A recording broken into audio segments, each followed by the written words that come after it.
বিরাট বড় ষড়যন্ত্র চলছে। ভারতের কিন্তু বিএনপির সাথে লাইন আপ করতে শুরু করেছিল। দফায় দফায় মিটিং, দফায় দফায় দেশে বিদেশে আলোচনা হতো।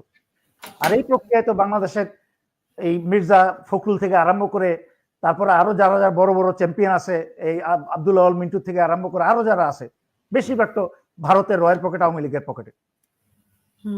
আমার কাছে একটা ভিডিও আছে যে কিভাবে ভারতের প্ল্যান, তাদের সম্পূর্ণ টার্গেট হচ্ছে বিএনপির উপর লোভ দেখিয়ে চাপ সৃষ্টি করে একটা ত্বরান্বিত করে নির্বাচনের জন্য সরকারকে চাপ দেওয়া, একটা তড়িঘড়ি করে নির্বাচন করে ক্ষমতায় আসলে বাংলাদেশে ভারত বিরোধী কোন আন্দোলন এবং ভারত বিরোধী কাউকে কোনো কথা বলতে দেওয়া হবে না।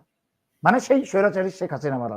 भारत सरकार बहुत अच्छे से जानती है कि आने वाले समय में बीएनपी पार्टी के लीडर ही इलेक्शन जीतेंगे और नई सरकार बनाएंगे, और उनका जो दुश्मन है वो भी मोहम्मद यूनुस है, क्योंकि मोहम्मद यूनुस ही नया इलेक्शन नहीं करा रहा है, जिसकी वजह से बीएनपी पार्टी अपनी सरकार नहीं बना पा रही है। वहीं दूसरी तरफ एंटी इंडिया एक्टिविटी भी मोहम्मद यूनुस के समय पे ही चल रही है। इस कारण से बीएनपी पार्टी के साथ में इंटरक्यूलेटर्स को भेज के एक मीटिंग अरेंज कराई गई, जिसके बाद ऑफिशियली बीएनपी पार्टी ने भारत को 3 मेजर प्रॉमिस किए। सबसे पहला कि जैसे ही बीएनपी पार्टी पावर में आएगी तो वो इंडो बांग्लादेश के रिलेशन को चेंज कर देगी। दूसरा, BNP party anti India activity को बांग्लादेश की सॉइल से कंटिन्यू नहीं करने देगी। इसके अलावा जो रिलीजियस माइनॉरिटीज हैं उनको भी प्रोटेक्ट करने का प्रयास बीएनपी पार्टी द्वारा किया जाएगा। भारत के जितने भी कंसर्न है वो बीएनपी पार्टी ने रिजॉल्व कर दिए हैं। बस अब भारत सरकार को करना ये है कि इंटरनेशनल लेवल पे नए इलेक्शन कराने के लिए प्रेशर डालना होगा।